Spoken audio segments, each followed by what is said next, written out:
Mais qui sont les Habsbourg? La dynastie qui a régné sur l'Europe pendant 1000 ans, du Xe au XXe siècle. Habsbourg est à l'origine le nom d'un château implanté dans la ville éponyme, située dans l'actuelle Suisse. Le comte d'Alsace, Gontran le Riche, dans les années 900, se fait saisir les terres par le roi Othon Ier de Germanie. Ce comte était l'un des premiers Habsbourg, et ceci est le premier fait relatant l'histoire de cette famille. La lignée des Habsbourg continuera pendant des siècles à augmenter son influence et ses conquêtes, à tel point qu'au XVIIe siècle, la puissante famille des Habsbourg règne sur toute l'Europe. Elle détient en gros 17 royaumes, empires, duchés, comtés, principautés.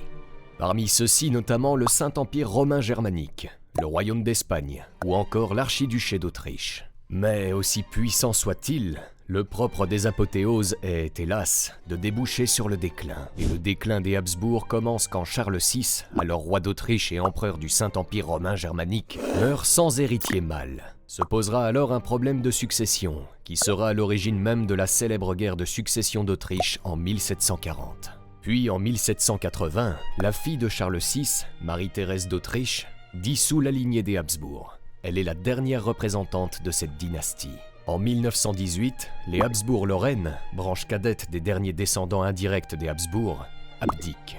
Et leur empire, l'empire austro-hongrois, est démembré à la suite de leur défaite lors de la Première Guerre mondiale. Ceci donnera naissance à plusieurs républiques.